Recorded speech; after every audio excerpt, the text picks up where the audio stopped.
जय हिंद दोस्तों, स्वागत है आपका एक और नए वीडियो में। आज के वीडियो में हम लोग चर्चा करेंगे कुछ ऐसे हिंदी के वाक्यों के ऊपर जो हम लोग अक्सर अपने दैनिक जीवन में इस्तेमाल तो करते हैं, लेकिन हम लोगों को ये नहीं पता होता है कि उनको इंग्लिश में कैसे बोलेंगे। तो आज ऐसे ही कुछ वाक्य हम लोग सीखेंगे जो हम लोग अपनी डेली लाइफ में यूज करते हैं, लेकिन हम लोगों को ये नहीं पता रहता है कि उनको इंग्लिश में कैसे बोलते हैं। तो आइए शुरू करते हैं आज का वीडियो। तो सबसे पहला जो वाक्य है वो है, खुशहाली मित्र बनाती है परंतु विपदा उनको परखती है। तो इसको इंग्लिश में कैसे बोलेंगे? Prosperity gains friend but adversity tries them. क्या बोलेंगे? Prosperity gains friend but adversity tries them. अक्सर हम लोगों के जीवन में ऐसे पल होते हैं जिनमें हम लोग बहुत ज़्यादा खुश होते हैं। तो जब हम लोग बहुत ज़्यादा खुश होते हैं या फिर कोई खुशी का मोमेंट होता है, उस पल में हम लोगों के हज़ारों दोस्त, हज़ारों रिश्तेदार आ जाते हैं। लेकिन जब हम लोगों के ऊपर कोई विपदा आती है तो आपको कोई भी नहीं देखने को मिलता है। जितने भी रिश्तेदार हैं, जितने भी फ्रेंड हैं, उनमें से बहुत कम ऐसे लोग होंगे जो आपके साथ खड़े होंगे। तो मेरा आपसे ये कहना है कि जब आपके ऊपर कोई संकट या कोई विपदा आए तो जो लोग आपके साथ उस समय खड़े हैं, उन लोगों की आप एक लिस्ट बना लीजिए, या अर्थात अपनी डायरी में उनका नाम नोट कर लीजिए। वही आपके सच्चे मित्र हैं। वरना खुशहाली में तो अनजाने लोग भी शामिल होके रिश्तेदार बन के आ जाते हैं। देखा नहीं है कि शादी में कुछ लोग खाना खाने के लिए ऐसे ही आ जाते हैं, तो वो कहते नहीं है कि बेगानी शादी में अब्दुल्ला दीवाना।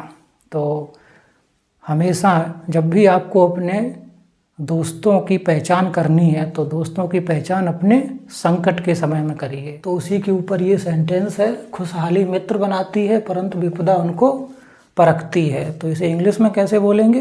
Prosperity gains friend but adversity tries them. तो आज के बाद हमेशा याद रखना, दोस्तों की पहचान कब होती है? मुसीबत में होती है। वरना खुशहाली में तो सैकड़ों रिश्तेदार और सैकड़ों दोस्त बन ही जाते हैं। नेक्स्ट पे मूव ऑन करते हैं। सुंदर वह जो सुंदर काम करे। इसे इंग्लिश में कैसे बोलेंगे? Handsome is that handsome does. सुंदर वो जो सुंदर काम करे। ये ऊपरी सुंदरता के ऊपर कभी मत जाना। हमेशा अगर सुंदरता देखनी है किसी की तो वो आंतरिक सुंदरता देखना, क्योंकि ऊपर तो आजकल तुमने देखा है ये सब पूरा वही ब्यूटी पार्लर वगैरह चला है, तो सब कुछ पूरा का पूरा चेंज हो जाता है। तो ऊपर की जो सुंदरता होती है वो मायने नहीं रखती है, ठीक है। तो इसी के ऊपर ये था, सुंदर वह जो सुंदर काम करे। तो इसे क्या बोलेंगे? Handsome is that handsome does. तो हमेशा अगर आपको किसी को प्रेफरेंस देनी है तो वो आंतरिक सुंदरता को देना, ना कि बाहरी सुंदरता को। नेक्स्ट पे मूव ऑन करते हैं। हर गधे को अपनी आवाज़ सुरीली लगती है। तो इसे इंग्लिश में कैसे बोलेंगे? एवरी आस लव्स हिज ब्रे। क्या है? हर गधे को अपनी आवाज़ सुरीली लगती है। तो इसे इंग्लिश में कैसे बोलेंगे? एवरी आस लव्स हिज ब्रे। यानी कि हर गधे को अपनी आवाज़ सुरीली लगती है। तो इसी के ऊपर एक जोक है। एक लड़का होता है, उसका एक दोस्त होता है। वो अपने दोस्त के पास जाता है तो वो दोस्त उसे एक अपना गाना सुना देता है।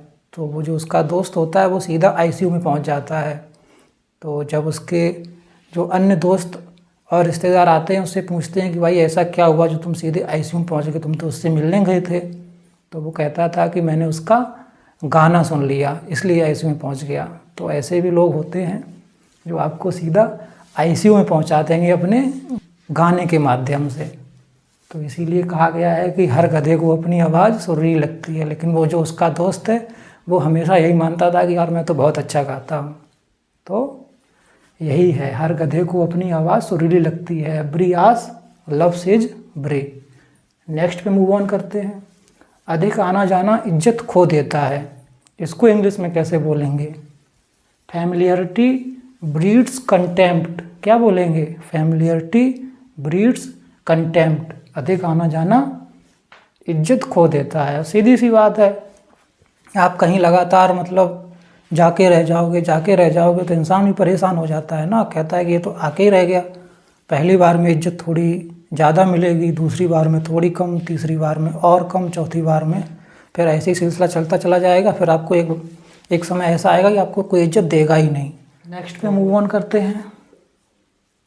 हमेशा सच की विजय होती है, हमेशा सच की विजय होती है, इसे कैसे बोलेंगे?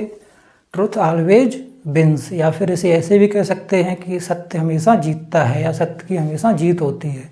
तो इसे क्या बोलेंगे? Truth always wins. और ये बात सही भी है, सत्य की तो हमेशा विजय होती है। ठीक है, झूठ एक बार थोड़ी देर के लिए सामने चल सकता है, लेकिन जब सत्य आता है सामने तो फिर क्या होता है कि जीत हमेशा किसकी होती है? सत्य की ही होती है। और झूठ को अगर सबसे ज़्यादा डर किसी से लगता है तो वो किससे लगता है? सच से लगता है। नेक्स्ट पे मूव ऑन करते हैं। सुस्ती सभी रोगों की जड़ है, तो फिर इसे इंग्लिश में कैसे बोलेंगे? Idleness is the root cause of all ills. तो अब जब आपको बोलना हो कि सुस्ती सभी रोगों की जड़ है तो इसे इंग्लिश में कैसे बोलेंगे? Idleness is the root cause of all ills. ठीक है, तो जो सुस्ती होती है वो सभी रोगों की जड़ होती है। कहा नहीं जाता है कि जो कमज़ोर इंसान होता है उसी के ऊपर सब लोग हावी होना चाहते हैं, अर्थात उसी को अपना गुलाम बनाना चाहते हैं। तो बीमारियां भी जो होती हैं वो भी सुस्त इंसान के ऊपर ही हावी होती हैं। तो अक्सर आपने ये अपने जीवन में महसूस किया होगा, अगर आपको फीवर हो और अगर आप लेट जाओ तो क्या होता है कि और ज़्यादा फीवर लगने लगता है। लेकिन अगर उसी फीवर में अगर आप कुछ काम करने लगो तो क्या होता है, तो थोड़ा इतना ज़्यादा वो नहीं लगता है। तो सुस्त इंसान या फिर कमज़ोर इंसान को हर कोई दबाना चाहता है, तो इसलिए सुस्ती को दूर रखिए। नेक्स्ट पे मूव ऑन करते हैं। आदमी पेट का दास होता है। क्या? आदमी पेट का दास होता है, इसे इंग्लिश में कैसे बोलेंगे? तो क्या बोलेंगे? Man is slave to his stomach. क्या बोलेंगे? Man is slave to his stomach, अर्थात जो आदमी होता है वो क्या होता है? पेट का दास होता है। अक्सर आपने ये देखा होगा कि जो लोग पैसे मांगते हैं वो लोग क्या करते हैं? पेट की तरफ इशारा करके आपसे पैसे मांगते हैं। तो वो इसीलिए मांगते हैं क्योंकि इंसान जो होता है वो पेट का दास होता है, तो ये पैसे दे देगा अगर हम पेट की तरफ इशारा करेंगे। तो अक्सर ऐसा होता भी है कि लोग पैसे दे देते हैं। तो पैसे मत दीजिए, आप लोग उसे खाना खिला दीजिए, पैसे देना सही नहीं है। ठीक है, नेक्स्ट पे मूव ऑन करते हैं। संसार में कुछ भी स्थायी नहीं है, तो इसे इंग्लिश में कैसे बोलेंगे? क्या बोलेंगे इसे? Nothing is permanent in this world. क्या बोलेंगे? Nothing is permanent in this world. संसार में कुछ भी स्थायी नहीं है। नेक्स्ट पे मूव ऑन करते हैं। सच्ची बात सबको कड़वी लगती है।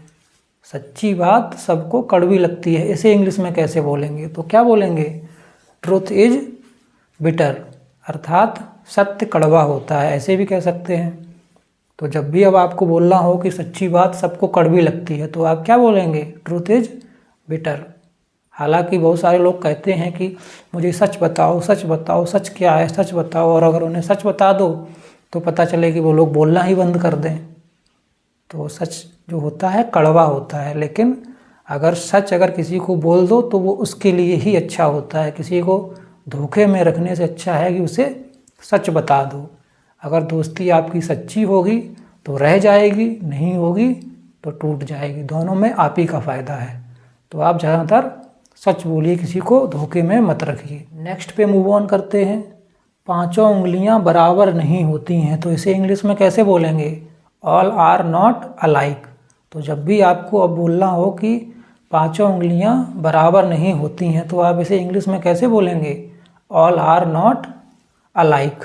ठीक है, तो ये कुछ थे ऐसे सेंटेंस जो हम लोग अक्सर यूज करते हैं, लेकिन हम लोगों को पता नहीं रहता है कि इनको इंग्लिश में कैसे बोलें। तो आज के बाद आप लोग इनको इंग्लिश में भी बोल सकते हैं। तो आइए एक बार हम लोग रिपीट कर लेते हैं सारे जल्दी जल्दी। खुशहाली मित्र बनाती है परंतु विपदा उनको परखती है, तो क्या बोलेंगे? Prosperity gains friend but adversity tries them. Next पे मूव ऑन करते हैं। सुंदर वह है जो सुंदर काम करे, handsome is that handsome does. ठीक है, ये बाहरी सुंदरता पे मत जाना, आंतरिक सुंदरता पे जाना। नेक्स्ट पे मूव ऑन करते हैं। हर गधे को अपनी आवाज़ सुरीली लगती है। आस लव्स हिज ब्रे। नेक्स्ट पे मूव ऑन करते हैं। अधिक आना जाना इज्जत खो देता है। Familiarity breeds contempt. नेक्स्ट पे मूव ऑन करते हैं। हमेशा सच की विजय होती है, तो इसे इंग्लिश में कैसे बोलेंगे? Truth always wins. नेक्स्ट पे मूव ऑन करते हैं। सुस्ती सभी रोगों की जड़ है, तो क्या बोलेंगे? Idleness is the root cause of all ills. Next पे मूव ऑन करते हैं। आदमी पेट का दास होता है, तो इसे इंग्लिश में कैसे बोलेंगे? Man is slave to his stomach. Next पे मूव ऑन करते हैं।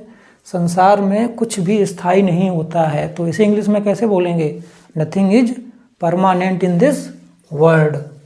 नेक्स्ट पे मूव ऑन करते हैं। सच्ची बात सबको कड़वी लगती है, तो इसे क्या बोलेंगे इंग्लिश में? Truth is bitter. नेक्स्ट पे मूव ऑन करते हैं। पांचों उंगलियां बराबर नहीं होती हैं, तो इसे क्या बोलेंगे? पांचों उंगलियां बराबर नहीं होती हैं, तो इसे इंग्लिश में कैसे बोलेंगे? All are not alike. तो ये कुछ ऐसे सेंटेंस थे जो हम लोग अपने दैनिक जीवन में इस्तेमाल करते हैं, लेकिन हम लोगों को ये नहीं पता रहता है कि इनको इंग्लिश में कैसे बोलते हैं। तो आज के बाद हम लोग इनको इंग्लिश में बोलना शुरू करेंगे, और इसके लिए आप ये वीडियो 1-2 बार देखिए, और ये जो हम लोगों ने सेंटेंस आज करे हैं इनको आप किसी कॉपी पे नोट कर लीजिए, 2-4 बार पढ़िए, तो आपको ये सारे के सारे एक तरीके से लर्न हो जाएंगे। तो आज के बाद इनको आप इंग्लिश में भी इस्तेमाल कर सकते हैं। आशा करता हूँ आपको इस वीडियो के माध्यम से काफ़ी कुछ सीखने को मिला होगा, और ऐसे ही इन्फॉर्मेटिव वीडियो के लिए इस चैनल से जुड़े रहें। और ये वीडियो जितनी आपकी हेल्प करता है उतनी आगे और किसी की भी हेल्प कर सकता है, इसलिए इसे शेयर भी करें, लाइक करें। धन्यवाद।